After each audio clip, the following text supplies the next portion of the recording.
आज एक नया टॉपिक आपको पढ़ाएंगे और वो टॉपिक होगा क्यूब रूट, घनमूल।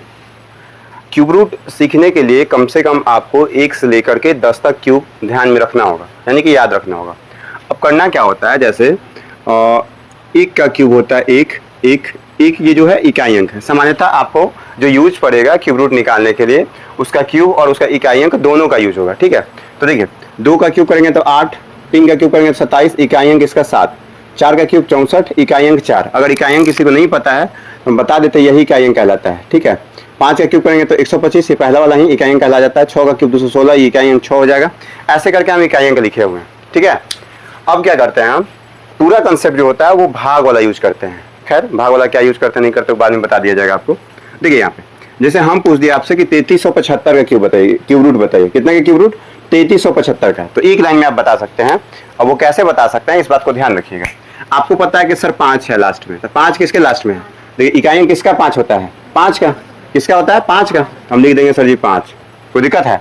आगे अब क्या होता है, क्यूब रूट निकालना है। क्यूब रूट का मतलब होता है 3 होता है ना, क्यूब रूट यानी कि 3 रूट ना। अब ध्यान सुनेगा, तो क्यूब रूट का मतलब 3, यानी कि पीछे से हम 3 छोड़ देंगे, 3 को हटा देंगे, तब बचा क्या? 3।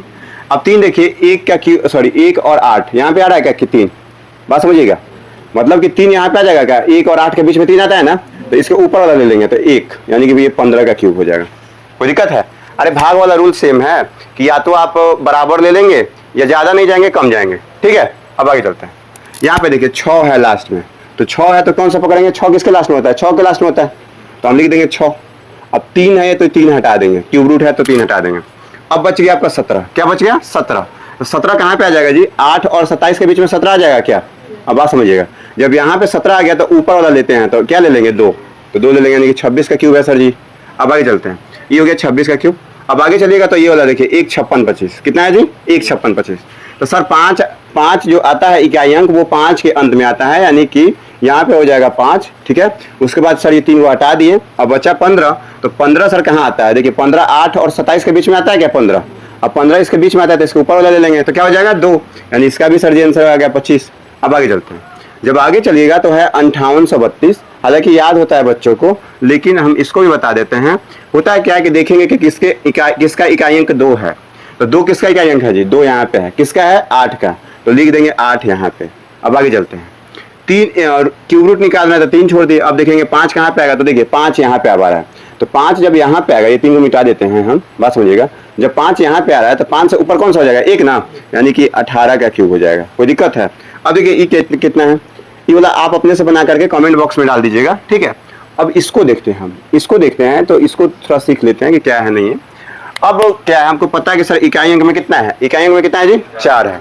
अब जब इकाई अंक में 4 है, यहाँ पे देखिएगा इकाई अंक में जब 4 है तो देखिए किसका इकाई अंक 4 है, तो सर 4 का ही इकाई अंक 4 हो जाता है, तो सर 4 लिख दे। अब क्यूब रूट है ना सर, तो 3 को पीछे से हटा देंगे। अब बचा कितना? 592। अब देखेंगे 592 किस 2 क्यूब के बीच में आता है, तो 592, 512 और 729 के बीच में आता है सर 592, यानी कि इसके ऊपर वाला जो होगा ये 8 है। क्या कोई दिक्कत है जी? यानी कि इसका आंसर कितना हो जाएगा? 84। ठीक है, तो आज के लिए हम इतना ही रखते हैं। उम्मीद करते हैं कि आपको ये वीडियो देख करके समझ में आया होगा। अगर कोई दिक्कत हो रहा है तो दोबारा आप इसको देखिए, पूरा समझ में आएगा। इस बात का मैं संभावना देता हूँ। ठीक है, आज के लिए इतना ही रखते हैं।